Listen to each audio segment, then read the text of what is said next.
RCR, la red que comunica y une al Perú.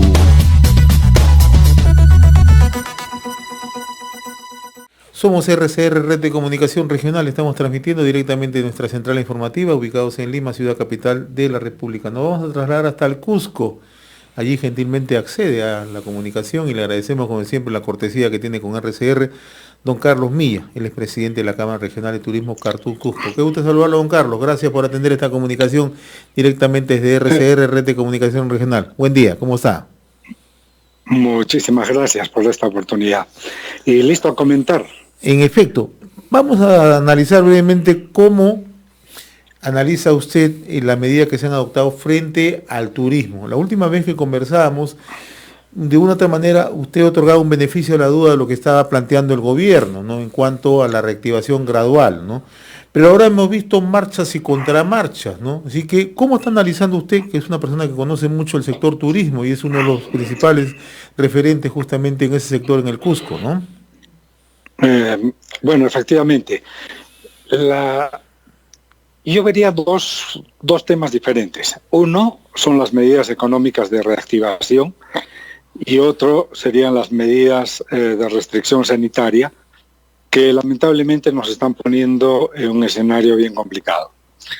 Sobre la reactivación, debería decir, primero, que es cierto que las medidas fueron teóricamente bien planteadas. El Reactiva 1, el Reactiva 2, el FAE Turismo, el FAE MIPE, etcétera. Pero el momento de la aplicación se han tenido un montón de trabas que no han permitido el efecto reactivador. Las primeras trabas surgieron, creo que por parte de un escándalo mediático que obligó a la Contraloría y a COFIDE a paralizar la aprobación de los fideicomisos y se retrasó muchísimo. Entonces ahí tuvimos un problema. Un segundo problema lo tenemos en el diseño del modelo. El diseño del modelo tiene que ver con que lamentablemente desde el Estado hemos dividido muy fácilmente como un cuchillo lo que es formalidad e informalidad. Se dice que los beneficios de la reactivación alcanzan a los formales y no a los informales porque no hay forma de medirlos, etcétera, etcétera. Pero tenemos que saber que la economía peruana tiene una vinculación muy estrecha entre formalidad e informalidad. Yo diría que muchísimas empresas formales tienen que comprar servicios no formales. Entonces, la economía está ligada de una manera indisoluble. Por ejemplo, un restaurante formal que paga todos sus tributos tiene que comprar pues en el mercado con declaración jurada o con una lista que pasa sin la factura del agricultor. Entonces, ahí hemos excluido a los llamados informales y eso está mal. Creo que se debe corregir y se debe corregir empezando por una cosa. Primero, tenemos ahora la convicción, que no teníamos hace pocas semanas, de que este tema va a durar mucho más de lo previsto. Nosotros hablamos de una reactivación en octubre, hablamos de una reactivación a principios de año. Hoy la ministra ha dicho se reactivará en 5 años, etcétera, etcétera. Pero la verdad es de que tenemos un terreno totalmente incierto. Entonces, al tener un horizonte temporal tan incierto, tenemos la certeza de que estas ayudas no van a alcanzar, por un lado. Y por otro lado, ya fueron excluidos, por ejemplo, los profesionales. Me refiero a los guías y a todos aquellos profesionales que facturan con recibo de honorarios. Cuarta categoría. El criterio del Ministerio de Economía es, si damos préstamo a estos señores, es un préstamo de consumo. Y un préstamo de consumo no reactiva. Tenemos que dar préstamos de reactivación a los que van a invertir en reinventar la economía. Y este es un criterio que no aguanta mucho análisis. ¿Por qué? porque yo creo que los profesionales que tributan en cuarta son potenciales emprendedores en otro rubro. Y en el otro tema, el tema sanitario, sí, debo deplorar de que tengamos pues las cifras que tenemos. Se ha creado una falsa dicotomía. Se dice economía o salud. Esto no existe. Ahí tengo una lámina, la primera, que muestra que precisamente la otra, que precisamente en economía y en salud somos los últimos del mundo. Y fíjense dónde está el Perú. La de la izquierda es la caída del PBI y la de arriba es el número de muertos por 100.000 habitantes. Nos llevamos los dos premios mundiales. ¿Y esto por qué? Porque hemos tenido una mala política. Una política que no ha sido el control inteligente de los aislamientos, que ha sido una cuarentena a rajatabla, que después no se puede controlar.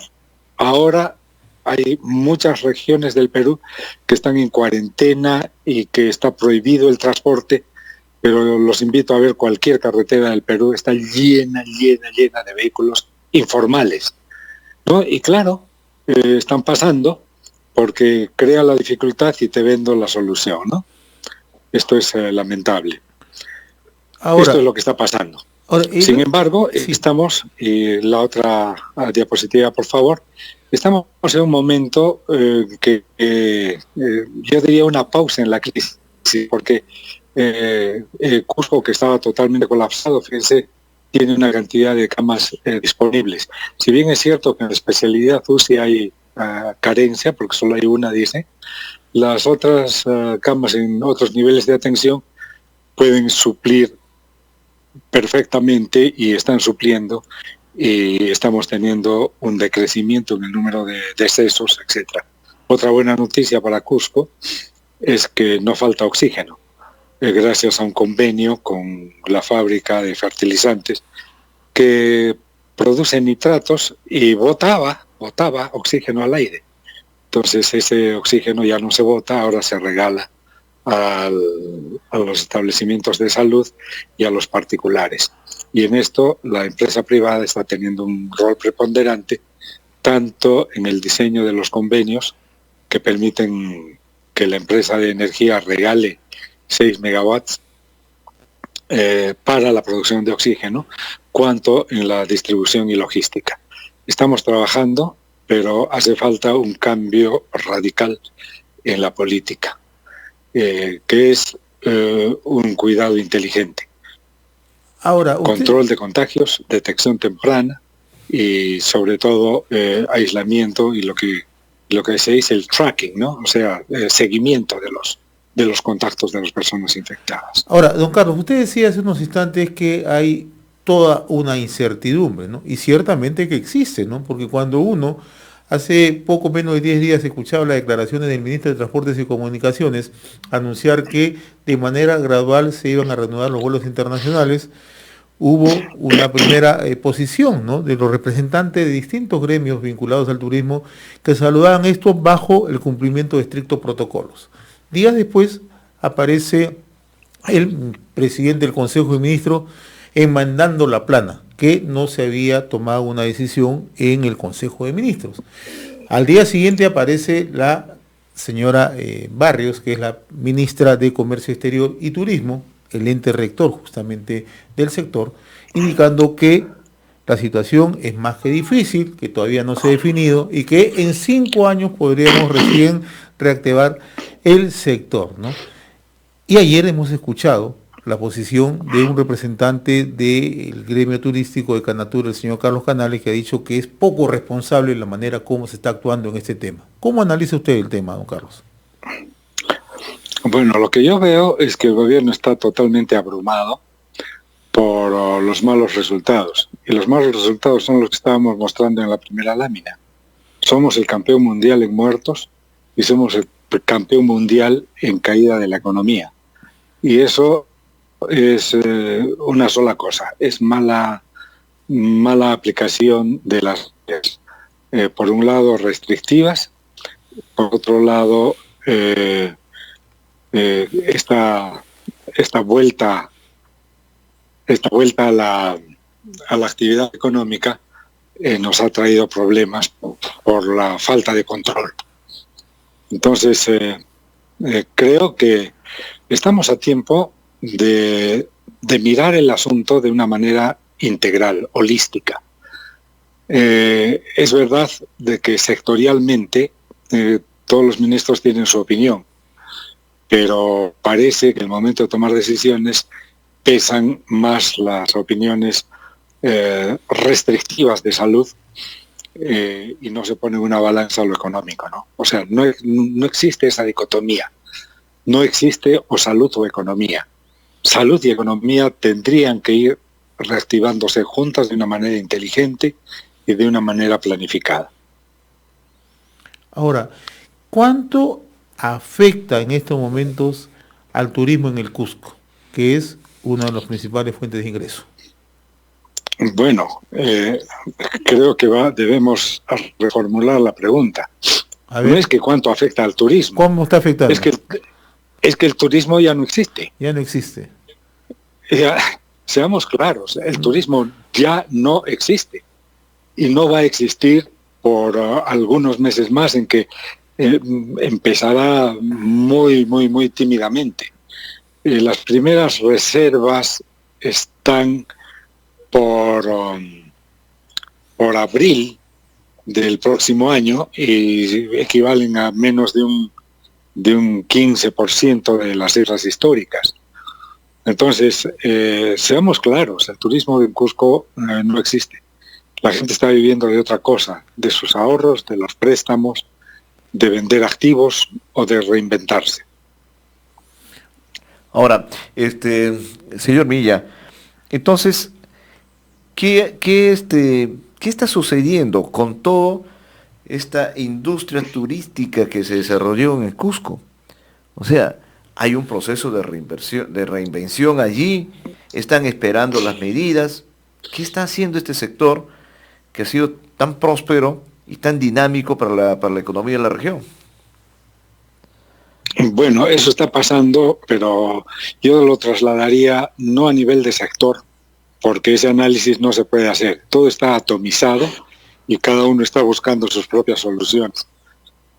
Desde el guía que ahora reparte comida, hasta el porteador que volvió al campo, hasta el empleado de agencia que está visitando a los abuelos en la chacra, etcétera, ¿no? Entonces son soluciones individuales que se están planteando, lamentablemente sin una perspectiva, ¿no?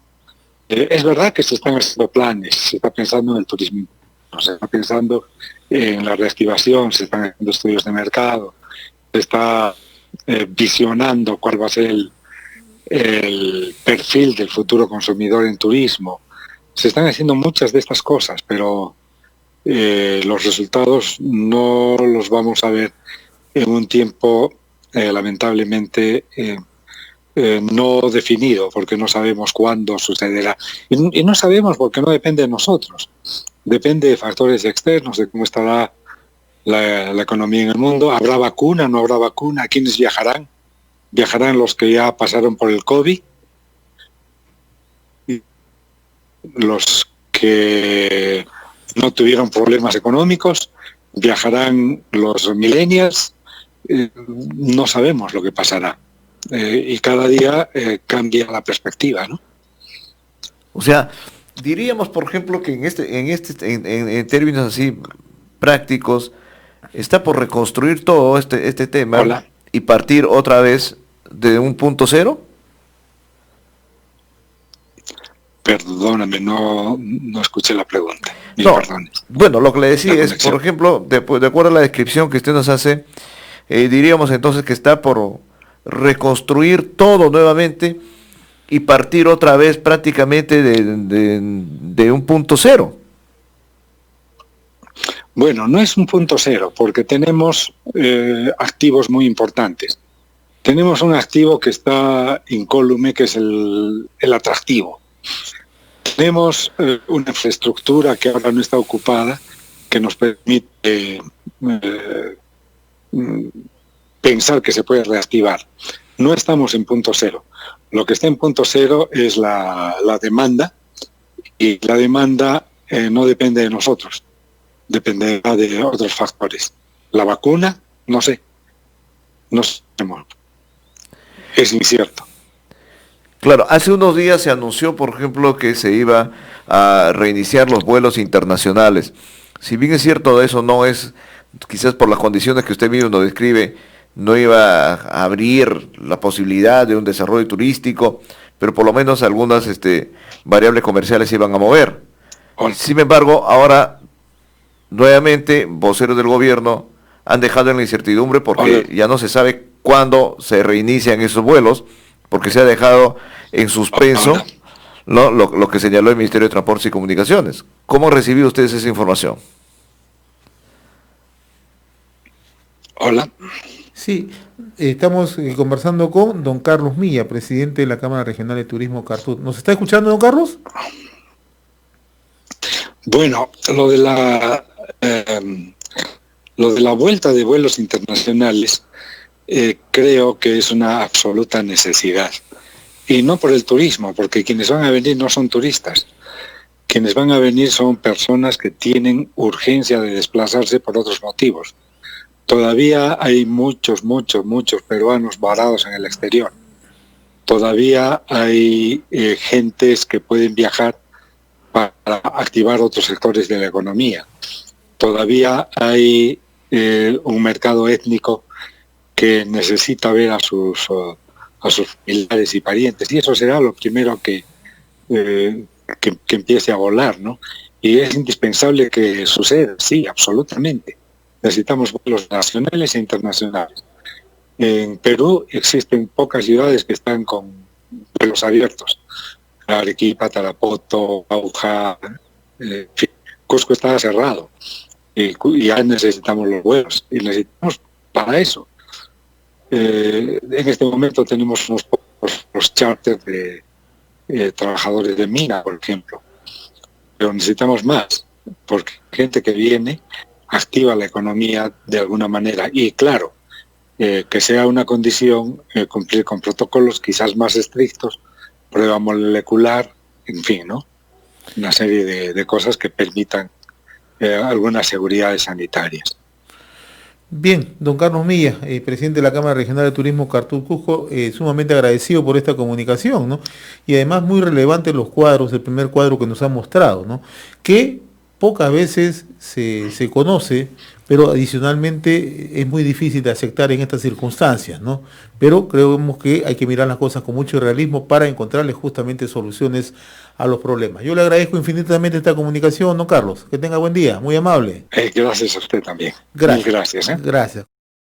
RCR, la red que comunica y une al Perú.